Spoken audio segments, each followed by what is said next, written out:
What are the main pillars of our journey? There is no doubt that's the first and foremost, as we say, it's a family. The family has to be our priority to make sure, even if I'm there, not there, our retirement has to be considered to take care of our families.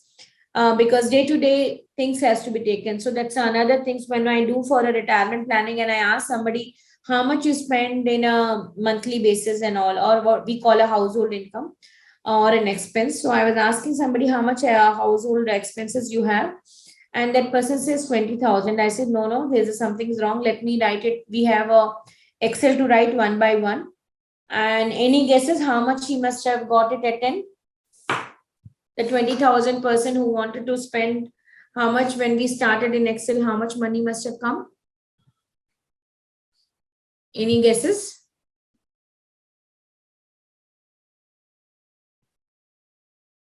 So that, if I'm not wrong, it went to 45 to 50K. Yeah, thank you, Amit. The reason is most of us will never consider a one-time investment expenses. So I'll give you a simple example. This four is a very common, is like a birthdays, anniversaries, the festivals.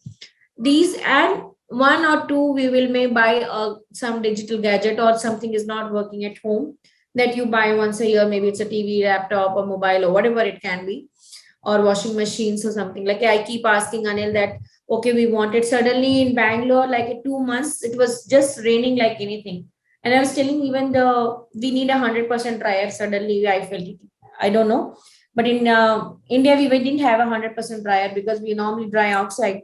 So I'm saying most of us, we never consider those value of an expense on a monthly side. So whenever you are taking care, please do take care of those.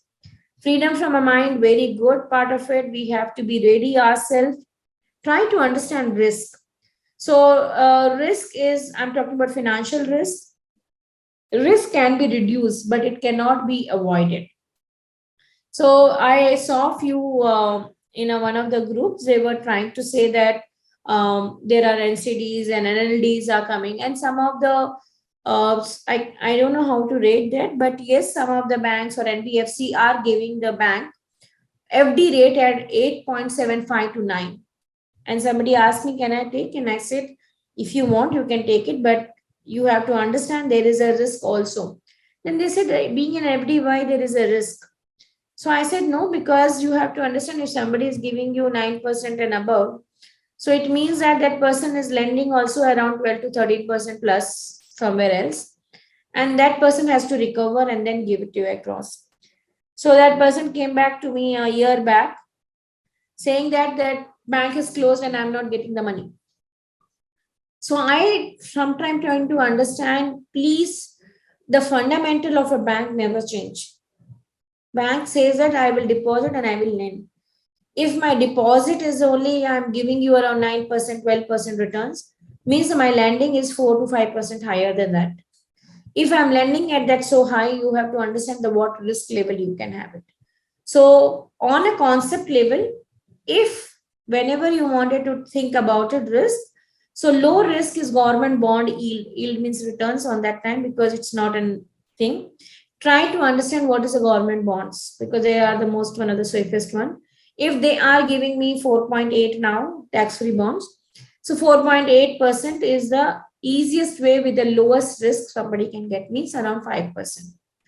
And when you're talking about the equity, which is around, you can say large cap Nifty or something, they also been giving in 10, 20 years, think about 14 to 15%.